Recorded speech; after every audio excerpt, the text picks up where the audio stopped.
ಮೊದಲನೇದಾಗಿ, ಮಲ್ಲಿಗೆ ಹೂವಿನಂತ ಮನಸ್ಸು, ಅವರ ಧ್ವನಿ ಕೇಳಲು ಸೊಗಸು, ಅವರ ಕನಸಿನಂತೆ ನಾವು ಮಾಡಬೇಕು ನನಸು, ಅವರೇ ನಮ್ಮ ಶಾಲೆ ಹುಮ್ಮಸ್ಸು, ಅವರೇ ನಮ್ಮ ಅಚ್ಚುಮೆಚ್ಚಿನ ಹೆಡ್ ಸರ್.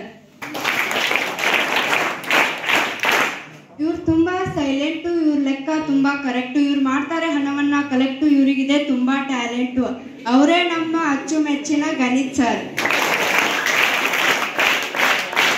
ಹಸಿರುಗಳ ಪ್ರೇಮಿ ಇವರು, ಪಕ್ಷಿಗಳ ಸ್ನೇಹಿತ ಇವರು, ಎಲ್ಲರನ್ನೂ ಹೊಟ್ಟೆ ಹುಣ್ಣಾಗಿಸುವಂತೆ ನಗಿಸುವವರು, ಅವರೇ ನಮ್ಮ ಅಚ್ಚುಮೆಚ್ಚಿನ ವಿಜ್ಞಾನ್ ಸರ್. ಸಿನಿಮಾ ತೆಗೆಯೋದು ಡೈರೆಕ್ಟರು, ತೋಟದಲ್ಲಿ ಬೆಳಿತಾರೆ ಫ್ಲವರು, ನಮ್ಮ ಬ್ರೈನ್ ನಮಗೆ ಸೂಪರ್ ಸ್ಟಾರು, ನಮ್ಮ ಸ್ಕೂಲಿಗೆ ಇವರೇ ಪವರ್ ಸ್ಟಾರು, ಅವರೇ ನಮ್ಮ ಅಚ್ಚುಮೆಚ್ಚಿನ ಪಿ ಸರ್. ಹಾರಲು ಚಂದ ಹಕ್ಕಿ, ಕೂಗಲು ಚಂದ ಕೋಗಿಲೆ, ಕುಣಿಯಲು ಚಂದ ನವಿಲು, ಇವ್ರ ಅಟೆಂಡೆನ್ಸ್ ಕೇಳೋದೇ ಚಂದ, ಅವರೇ ನಮ್ಮ ಕ್ಲರ್ಕ್ ಟೀಚರ್. ಇವ್ರು ಕ್ಲಾಸಿಗೆ ಬಂದರೆ ನಿಶಬ್ದ, ಇವರು ಪಟಪಟನೆ ಮಾತನಾಡುವರು, ಸಟಸಟನೆ ಓಡಾಡುವರು, ಕೋಗಿಲೆಯಂತೆ ಹಾಡುವವರು, ಅಮ್ಮನಂತೆ ವರ್ಣಿಸುವವರು, ಅವರೇ ನಮ್ಮ ಅಚ್ಚುಮೆಚ್ಚಿನ ಹಿಂದಿ ಟೀಚರು.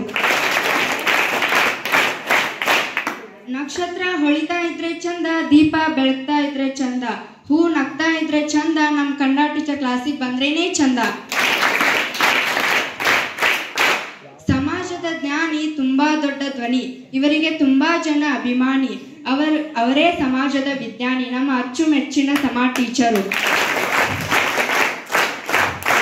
ಇವ್ರ ಸಬ್ಜೆಕ್ಟ್ ತುಂಬಾ ಡಿಫಿಕಲ್ಟು, ಇವ್ರ ಸಬ್ಜೆಕ್ಟ್ ಕೇಳ್ದಿದ್ರೆ ಆಗುತ್ತೆ ಎಫೆಕ್ಟು, ಇವ್ರು ಕೊಡ್ತಾರೆ ನಮಗೆ ಪ್ರಾಜೆಕ್ಟು, ಇವ್ರ ಮೇಲೆ ತುಂಬಾ ರೆಸ್ಪೆಕ್ಟು, ಇವ್ರು ಹೇಳ್ತಾರೆ ಅದನ್ನೇ ರಿಪೀಟು, ಅವರೇ ನಮ್ಮ ನೆಚ್ಚಿನ ಇಂಗ್ಲಿಷ್ ಟೀಚರು.